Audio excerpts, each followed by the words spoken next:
আসুন এবার দেখি সর্বশেষ নবী মুহাম্মদ সাল্লাল্লাহু আলাইহি সাল্লামকে নিয়ে হিন্দু ধর্মগ্রন্থে কি কথা লেখা হয়েছে। ভবিষ্য পুরাণায় উল্লেখ আছে 3 নম্বর পর্ব, 3 নম্বর খণ্ড, 3 অধ্যায়, 10 থেকে 27 নম্বর শ্লোক। বলা হয়েছে যে ম্লেচ্ছরা তারা আরবের ভূমিকে অপবিত্র করেছে, আর্য ধর্মকে সেখানে খুঁজে পাওয়া যায় না। এখানে কিছু শত্রু ছিল যারা অতীতে পরাজিত হয়েছে, কিন্তু এখন আরো শক্তিশালী শত্রু উপস্থিত হয়েছে। আমি একজন মানুষকে পাঠাবো যার নাম হবে মুহাম্মদ সাল্লাল্লাহু আলাইহি সাল্লাম। তিনি এই শত্রুদের ধ্বংস করবেন আর মানুষকে সুপথে পরিচালিত করবেন। হে ভোজ রাজা, তুমি কখনোই সেখানে যাবে না যেখানে পিশাচদের রাজত্ব, কারণ আমি আমার করুণা দিয়ে তোমাদের হৃদয়কে পবিত্র করব। তখন দেবদূতের মতো একজন মানুষ তিনি রাজার সামনে আসলেন আর বললেন, হে রাজা, আমাকে এখানে পাঠিয়েছেন ঈশ্বর পরমাত্মা। আর্য ধর্ম পৃথিবীতে বিরাজ করবে, যে ধর্মটা সত্য, দ্বীনুল হক, সেটা পৃথিবীতে বজায় থাকবে। আমাকে এখানে পাঠিয়েছেন ঈশ্বর পরমাত্মা, যাতে মাংসভোজীদের বিশ্বাসকে প্রতিষ্ঠা করা যায়। আমার অনুসারীরা হবে সেই লোকেরা যারা সুন্নতে খাতনা করবে, আর তাদের মাথার উপরে কোনো টিকি থাকবে না। তারা একটা বিপ্লব তৈরি করবে, তারা মুখে দাড়ি রাখবে, তারা প্রার্থনার জন্য আহ্বান করবে, বিধিসম্মত সব খাবারই খাবে, তবে তারা শূকরের মাংস খাবে না। তারা লতাগুল্মের মাধ্যমে পবিত্র হবে না, বরং যুদ্ধ বিগ্রহের মাধ্যমে পবিত্র। তাদেরকে বলা হবে মুসলমান, আর তারা হবে মাংসভোজী। এই ভবিষ্যৎবাণী যে একজন ঋষি আসবেন, আর সেই ঋষির নাম উল্লেখ করা হয়েছে মুহাম্মদ সাল্লাল্লাহু আলাইহি ওয়াসাল্লাম। আর বলা আছে তিনি মানুষ জাতিকে সঠিক পথে পরিচালিত করবেন। আমরা জানি মুহাম্মদ সাল্লাল্লাহু আলাইহি ওয়াসাল্লাম আরবদের পথ দেখিয়েছেন। সে সময়কে বলা হতো আয়ামে জাহেলিয়া, অর্থাৎ বিশৃঙ্খলার যুগ। তিনি তাদের আলো সন্ধান দিয়েছেন। আর বলা হয়েছে তার অনুসারীদের খতনা করা থাকবে। মুসলমানরা খতনা দেয়, তাদের মাথায় কোনো টিকি থাকবে না, মাথার পেছনে কোনো লেজ থাকবে না, মুসলমানদেরও থাকে না। তাদের মুখে দাড়ি থাকবে, মুসলমানরাও দাড়ি রাখে। তারা একটা বিপ্লব ঘটাবে, তারা প্রার্থনার জন্য আহ্বান করবে, আর সেটা হলো আজান। আমরা মুসলিমরা আজান দেই, নামাজের জন্য আহ্বান করি। তারা সব বিধিসম্মত খাবার খাবে, কিন্তু শূকরের মাংস তারা ছোবে না। আমরা মুসলিমরা শূকরের মাংস খাই না। তারা লতাগুল্মের মাধ্যমে পবিত্র হবে না, তারা পবিত্র হবে যুদ্ধ বিগ্রহের মাধ্যমে। আর পবিত্রকরণে আমাদেরকে বলা হয়েছে সত্যের জন্য যুদ্ধ করব, অন্যায় অবিচারের বিরুদ্ধে।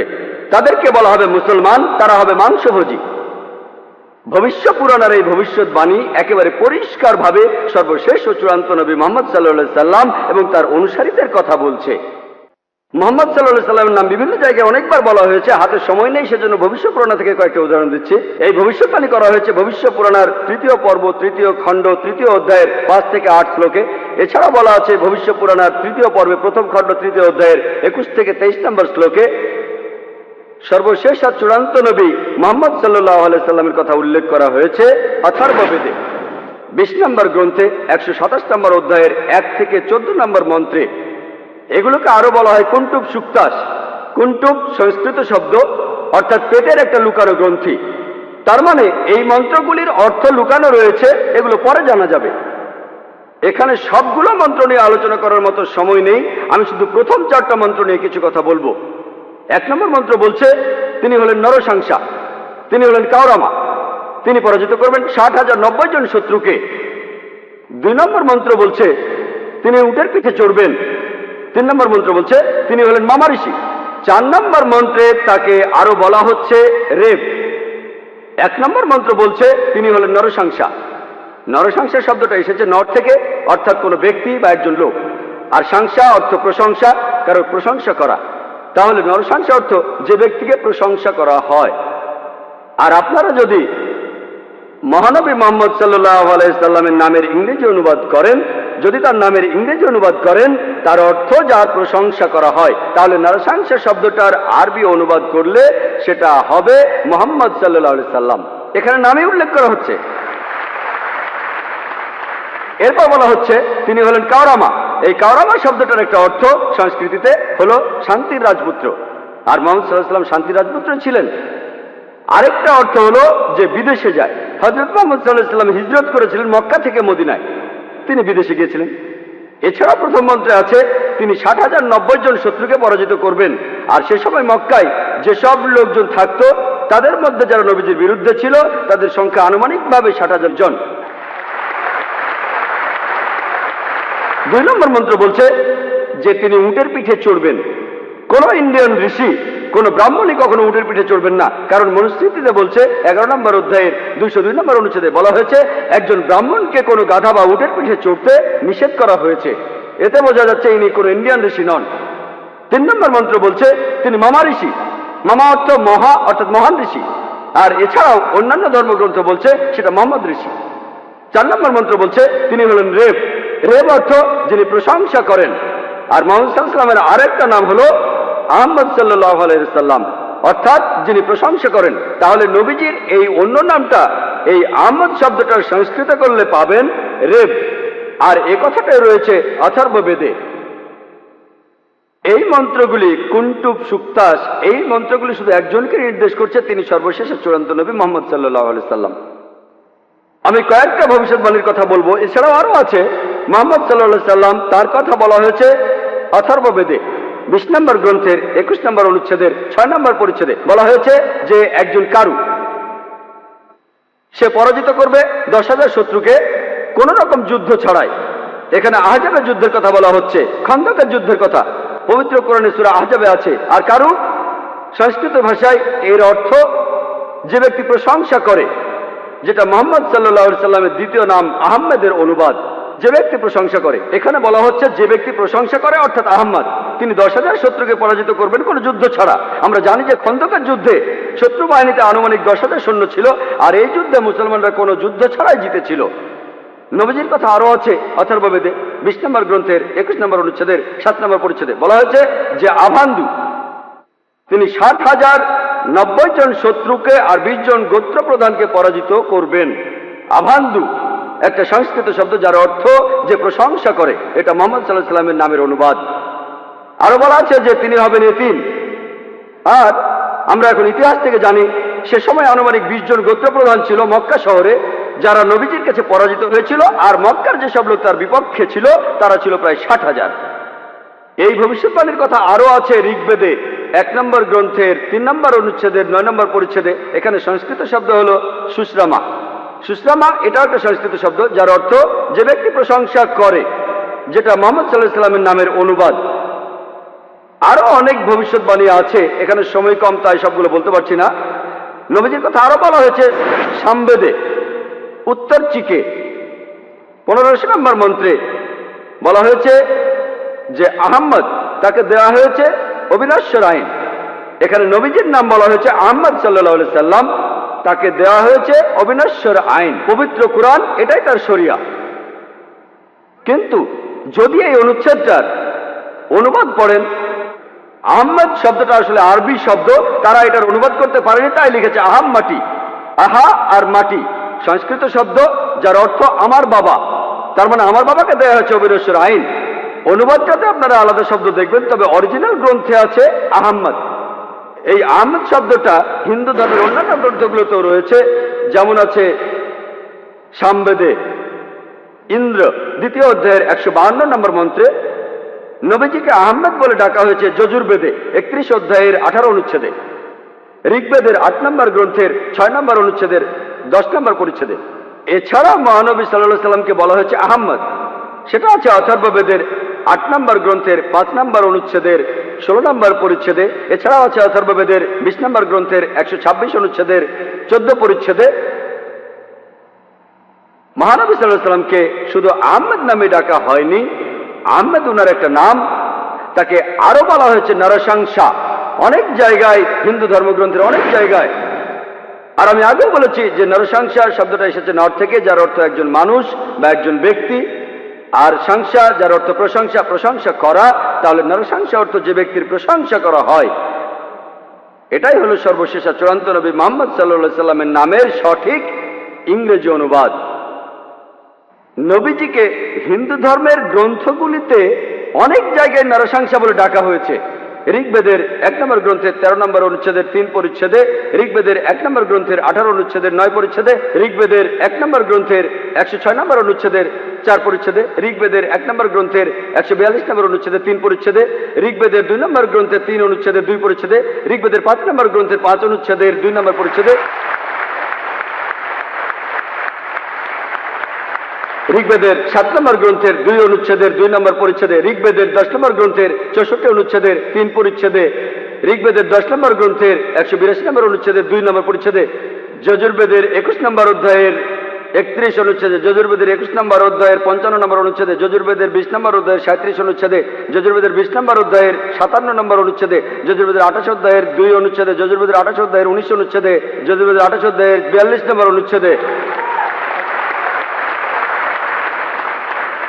এখানে শুধু রেফারেন্সগুলোই অনেকক্ষণ বলা যাবে। যেখানে নবী মুহাম্মদ সাল্লাল্লাহু আলাইহি ওয়াসাল্লামের নাম উল্লেখ করা হয়েছে তাকে বলা হয়েছে নরশংসা, অনেক জায়গায় বলা হয়েছে হিন্দু ধর্মগ্রন্থের। শুধু হিন্দু ধর্মগ্রন্থে মুহাম্মদ সাল্লাল্লাহু আলাইহি ওয়াসাল্লাম সম্পর্কে কি বলা আছে তার উপরই আমি একটা লেকচার দিতে পারবো। আমি শুধু আরেকটা ভবিষ্যৎবাণীর কথা বলবো কল্কি অবতার সম্পর্কে। আর নবীজিকে কল্কি অবতার বলা হয়েছে ভগবত পুরাণায়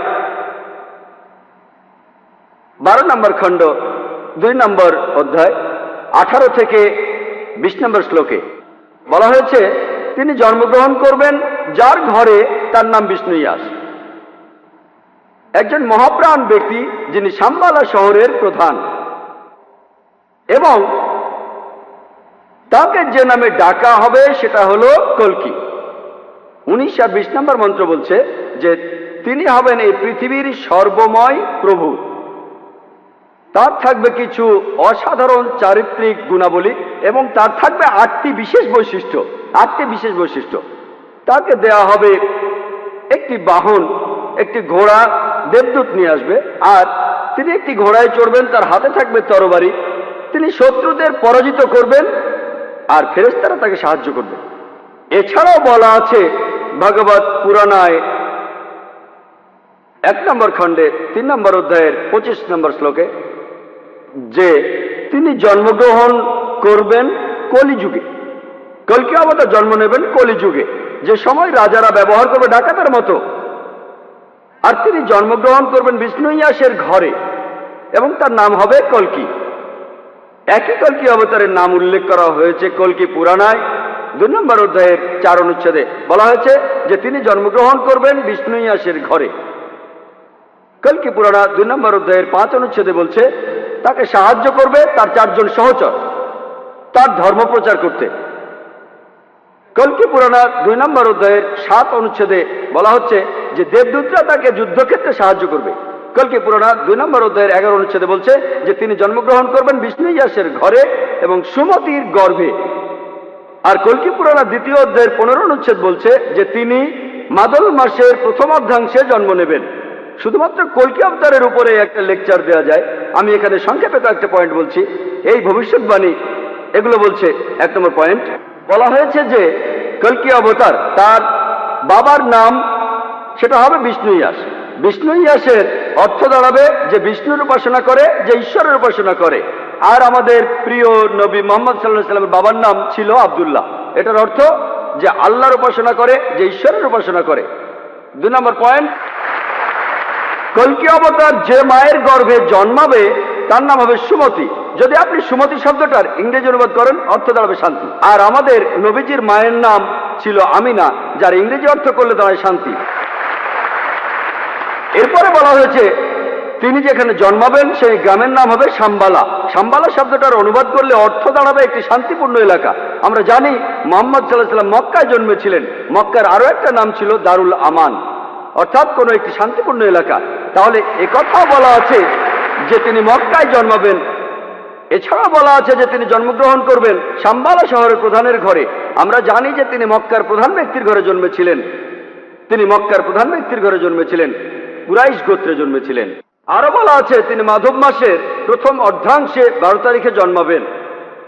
আমরা জানি যে মুহাম্মদ সাল্লাল্লাহু আলাইহি সাল্লাম রবিউল আউয়াল মাসে প্রথম অর্ধাংশে জন্মেছিলেন 12 তারিখে।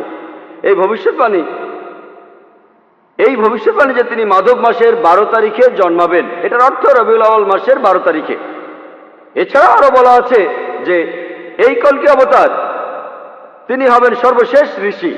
ঠিক এই কথাটাই কোরআনে আছে, সূরা আহজাবের 40 নম্বর আয়াতে উল্লেখ করা আছে যে মা কানা মুহাম্মাদুন আবা আহাদিন মির রিজালিকুম ওয়ালাকিন রাসূলুল্লাহ ওয়া খাতামুন নবিয়্যিন ওয়া কানা আল্লাহু বিকুল্লি শাইইন আলিমা। এর অর্থ মুহাম্মদ সাল্লাল্লাহু আলাইহি সাল্লাম তোমাদের মধ্যে কোনো পুরুষের পিতা নহেন, বরং তিনি হলেন আল্লাহর রাসূল এবং তিনি হলেন এই পৃথিবীর চূড়ান্ত নবী, তিনি শেষ নবী। নিশ্চয়ই আল্লাহ সর্ববিষয়ে জ্ঞাত। আরো বলা আছে যে এই কলকি অবতার জ্ঞান আরোহণ করবেন পরশুরামের কাছ থেকে, অর্থাৎ মহান স্রষ্টা একটা পাহাড়ের উপর। আমরা জানি মুহাম্মদ সাল্লাল্লাহু আলাইহি সাল্লাম প্রথম আয়াতটা তিনি পেয়েছিলেন গারে হেরায়, জাবলে নূরে, অর্থাৎ নূরের পাহাড়ে, গারে হেরায়। এখানে আরো বলা আছে যে তিনি এরপর উত্তরে গিয়ে আবার ফিরে আসবেন। আমরা জানি মুহাম্মদ সাল্লাল্লাহু আলাইহি সাল্লাম মক্কা থেকে উত্তর হিজরত করে মদিনায় গিয়েছিলেন, তারপর মক্কা জয় করে ফিরে এসেছিলেন। আরো বলা আছে যে এই কলকি অবতার তিনি পুরো পৃথিবীর মানুষের জন্য একটি দৃষ্টান্ত। তার চরিত্র হবে একেবারে নিষ্কলঙ্ক। আল্লাহ পবিত্র কোরআনে বলছেন, সূরা কালামের 4 নম্বর আয়াতে উল্লেখ করা আছে যে অবশ্যই তুমি অধিষ্ঠিত হইবে সর্বোচ্চ মহান চরিত্রে। এছাড়াও বলা আছে যে কলকি অবতারের 8টি বিশেষ গুণ থাকবে। কলকি পুরাণা এবং ভাগবত পুরাণায় এই 8টি বিশেষ গুণ হল জ্ঞান, আত্মসংযম, অভিজাত বংশ, রিভিল নলেজ, সাহস, দানশীলতা, মহানুভবতা আর পরিমিত কথা। আর নবী মুহাম্মদ সাল্লাল্লাহু আলাইহি সাল্লামের এই 8টা গুণের সবগুলোই ছিল। এছাড়া আরো বলা আছে যে তিনি হবেন এই পৃথিবীর শিক্ষক। আল্লাহ পবিত্র কোরআনে বলছেন, আর সূরা সাবার 28 নম্বর আয়াতে উল্লেখ করা আছে, ওয়ামা আরসালনাকা ইল্লা কাফাতাল লিন-নাস বাশীরা ওয়া নাযীরা।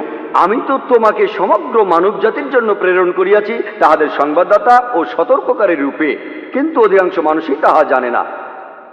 এরপর আরো বলা আছে যে এই কলকি অবতার তাকে সর্বশক্তিমান ঈশ্বর একটি বাহন দেবেন। আমরা জানি মুহাম্মদ সাল্লাল্লাহু আলাইহি সাল্লাম তিনি বোরাকে চড়েছিলেন, বোরাকে চড়ে তিনি মিরাজে গিয়েছিলেন, আল্লাহর কাছে গিয়েছিলেন। আরো বলা আছে এই কলকি অবতার ঘোড়ায় চড়বে আর হাতে তরবারি থাকবে। আমরা জানি মুহাম্মদ সাল্লাল্লাহু আলাইহি সাল্লাম যত যুদ্ধ হয়েছিল বেশিরভাগ যুদ্ধে তিনি ছিলেন, বেশিরভাগ যুদ্ধ ছিল আত্মরক্ষার উদ্দেশ্যে। আর যদিও তিনি সবার নেতা ছিলেন, তবুও সব যুদ্ধেই তিনি ছিলেন, সেখানে ঘোড়ায় চড়েছিলেন আর তিনি ডান হাতে একটা তরবারি ধারণ করতেন। এরপর আরো বলা আছে যে এই কলকি অবতারকে সাহায্য করবে 4 জন সহচর, যাতে সত্যের ধর্ম তিনি প্রচার করতে পারেন। বোঝাই যাচ্ছে এখানে বলা হচ্ছে 4 খলিফার কথা, খোলাফায়ে রাশিদিন, হযরত আবু বকর, হযরত ওমর, হযরত ওসমান, হযরত আলী, আল্লাহ তাদের সবার উপর সন্তুষ্ট হন। পরে তারা হয়েছিলেন খোলাফায়ে রাশিদিন, সঠিক নির্দেশ পালনকারী ইসলামের খলিফা, ইসলামকে ছড়িয়ে দিয়েছেন। আরো বলা আছে যে এই কলকি অবতার শত্রুকে পরাজিত করবে আর মানুষকে সঠিক পথে নিয়ে আসবে। আমরা জানি মুহাম্মদ সাল্লাল্লাহু আলাইহি সাল্লাম শত্রুকে পরাজিত করেছিলেন আর আরবদের তিনি আয়ামে জাহেলিয়া থেকে, অজ্ঞতার যুগ থেকে সত্যের পথে এনেছিলেন।